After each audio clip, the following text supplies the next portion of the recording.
In Nagoya, Korean woman Jungin is having lunch when suddenly, an earthquake hits the area, causing her to panic and rush outside. In the streets, she encounters another Korean person, Do-yoon, who is recording the whole deal. Seeing how scared she is, Do-yoon takes her to a special house built by a seismic design architect, making it the safest place in Japan. Earthquakes are Do-yoon's field of work, and Jungin has come to Japan to learn new cooking techniques. The two of them bond over tea, and when Jungin gets scared thinking another earthquake is coming when it's actually her vibrating phone, Do-yoon finds her charming and invites her to lunch as he mentions she's beautiful. Do-yoon and Jungin spend all their time in Japan together and become a very happy couple, eventually getting married. 7 years later, however, things aren't jovial anymore. Jungin has become a very grumpy woman, constantly complaining about every little thing and hating on anything under the sun. Whenever the newspaper boy comes by every morning because they have a subscription, she picks fights with him because he ignores the no newspaper sign, even calling him names. She does cook wonderful meals for Do-yoon, but she barely allows him to speak because she goes on lengthy rants, and even follows him to the bathroom to keep on talking to him. She also gets extra grumpy whenever someone points out they still don't have kids. Tired of her, Do-yoon has tried to mention the idea of breaking up, but when he does, Jungin throws a fit and Do-yoon takes it back. One morning at work, Do-yoon hears about a position out of state that would be the perfect opportunity to get away from Jungin. Unfortunately, there's another employee that also wants the position, and the company will have to think about who deserves it more. Do-yoon ends up getting on his knees to beg his coworker to let him take the position, and he wins. He gives Jungin the news over dinner at a fancy restaurant, telling her it's not necessary for her to visit more than once a month, and pointing out how he's doing this to provide for her, which helps get her less angry. When they get home, Jungin wants to get busy on the table and Do-yoon refuses, only to change his mind when she mentions going to visit him more often at work. Some days later, Do-yoon moves to the countryside to start his new job. There, he gets to reconnect with his old friend Song, who works at the local radio with DJ Choi. When he goes to his new house in the evening, he can't help noticing there are women crying by his neighbor's door. The most shocking surprise, though, is that Jungin is in the house waiting for him. She's decided to move here with him as a way to start over, since their relationship's obviously having some trouble. The next day, Do-yoon learns there will be a welcome party and that employees are supposed to bring their spouses, so now Do-yoon must think of something to stop Jungin from going.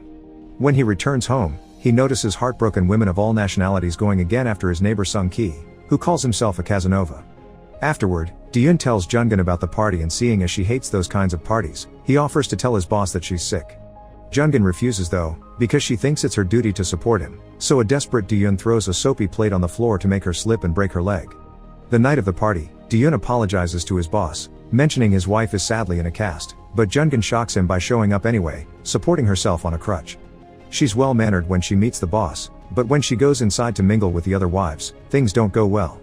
The other wives judge her for her heavy makeup and her lack of kids, so Jungin gets irritated and causes a scene where she accidentally pulls the tablecloth with her crutch and breaks a bunch of stuff. Do-yoon sends her home in a taxi, but she keeps crying and ranting to him through her phone, only stopping to argue with the driver. When Jungin gets home, she notices Sung-ki is on the roof, considering ending things, and Jungin calls the police to report a murder. Moments later at the station, all the women are waiting outside while Sung-ki gives his statement to an officer and Jungin scolds him for not thinking his life is precious. Do-yoon comes over to pick up Jungin, and one of the cops warns him about Sung-ki. He's well known in town for being a Casanova that women can't resist, so Do-yoon should keep him away from his wife.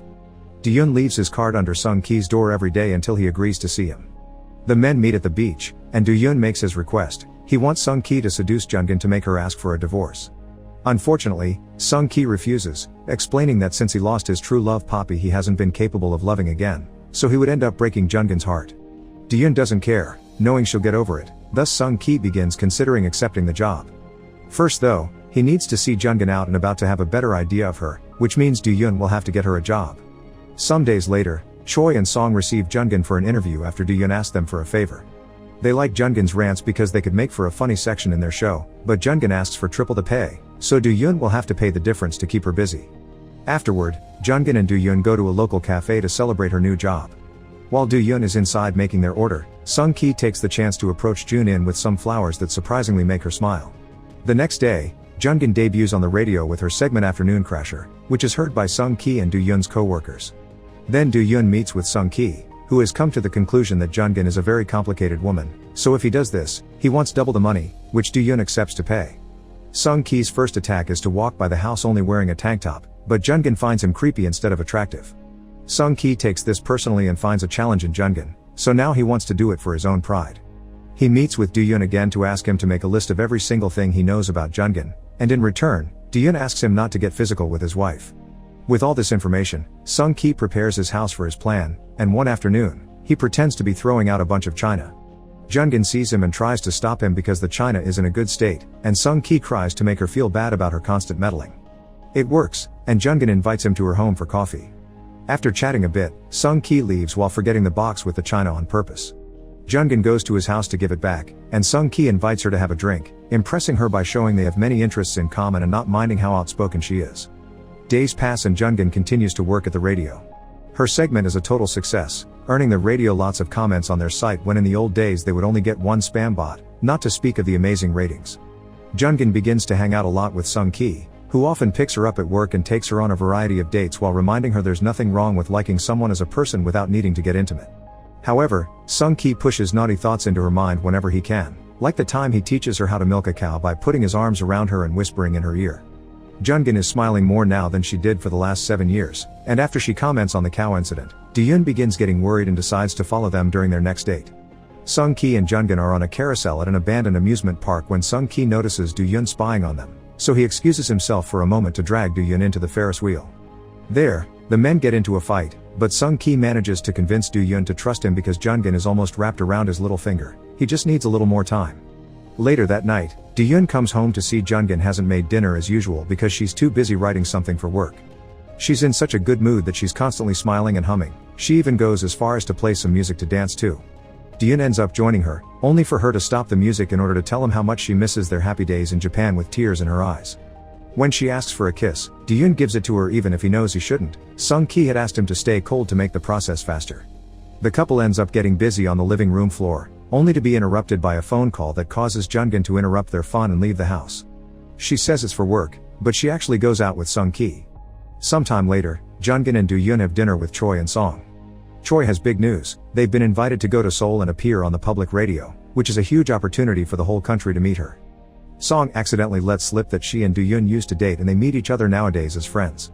After dinner, Jungin confronts Diyun about this since she didn't know, causing Diyun to snap at her. She usually hates all his friends and he refuses to be a shut-in like her, that's why he never said anything. Feeling insulted, Jungin wonders if they need a divorce before announcing she'll go to Seoul alone. Later, Diyun meets Sung-ki to thank him, but Sung-ki tells him it's too soon to tell.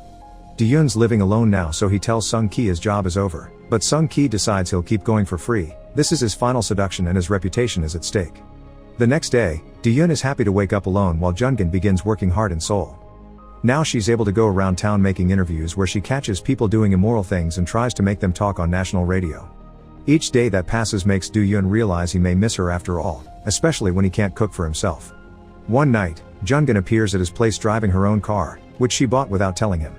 She's brought him some food and an apology for being mean the other day, but she finally admits she's got some problems and these new experiences are helping her work through them. Then she hugs and admits she's been having dreams about another man, but it's the first time since they got married. Afterward, Jungin goes on a date with Sung-ki. Deciding to finally open up more, she tells him that being married to Diyun was supposed to be enough, but not managing to have children frustrated the heck out of her, and seeing as she failed whenever she put effort into something, she decided to stop trying. In return, Sung-ki tells her about losing Poppy to the ocean. Meanwhile at home, Diyun tries to call Sung-ki, but he won't pick up. He decides he needs to get drunk, and when he grabs the bottle, he finds an old message from Jungin. The note says that if he's drinking is because he must be feeling lonely, so perhaps this is the moment when he'll finally hear her out. Jungin wants to go to the hospital and try again because it's time to stop being scared and build a family. This message is enough to make Diyun get in his car and drive all the way to see her. Meanwhile, Sung-ki is walking Jungin home. The two of them almost kiss, and Jungin admits she's had naughty dreams of him, so Sung-ki tells her it's finally time for him to let her go, leaving her in tears. All this is seen by Diyun, who almost runs Sung-ki over with his car when he crosses the street. Desperate, Diyun asks Sung-ki to drop the plan because he wants his wife back. She's a much more cheerful person now that she's working and going out. However, Sung-ki he's fallen in love with Jungin as well. He throws Diyun on top of the car and refuses to give up, telling him that if Diyun tries to get her back, Sung-ki will tell her about their plan. Once Sung-ki leaves, Diyun visits Jungin to tell her he misses her and wants her back. Jungin doesn't pay much attention to him because she's got a killing hangover, and their conversation is interrupted by an earthquake that requires Diyun to go to the office. Afterward, all that Diyun can do is try to find Sung-ki to stop him, because he isn't in the house next door anymore. One morning, he finds one of the many women crying at Sung-ki's door. When he mentions Sung Ki has moved out, the woman says she'll go to his other home, and Do-yoon gets the address out of her by promising revenge for breaking her heart. Some hours later, Jungin, Choi, and Song travel to a fancy penthouse apartment, following an anonymous tip that told them about a Casanova that broke the hearts of hundreds of women. Jungin is shocked to discover this Casanova is Sung Ki but decides to do the interview anyway, prompting Sung Ki to share his story while making beautiful art with sand. He's never told any woman that he loved them, he's always broken up with them gently and they never took it well. After he lost Poppy to the ocean, Sung Ki thought love was a cage and he wanted to punish anyone that believed in it, but that became useless as well and that's when he thought about ending things. However, he then met Jungin, who made him believe in love again. Crying, Jungin decides not to put this in the air while Song calls Do-yoon to tell him Jungin is over hills over this Casanova dude. After work, Do-yoon rushes to meet Jungin at their old home. She tells him she's considering going back to the countryside, but right now she doesn't want to talk about it. However, Do-yoon pushes by mentioning Sung Ki, and when Jungin gets defensive, Do-yoon admits he paid him to spend time with her, so everything she's seen in him is a lie. Crying, Jungin begins yelling at him, upset for making her feel like nobody has ever truly loved her, and pushing him away when he thinks he can solve this by mentioning he's ready to go back to the hospital to have that baby. An earthquake interrupts their fight, and Do-yoon tries to tell her it's fine, but Jungin confesses she doesn't feel safe here. The next day, Jungin announces on the show that she's quitting.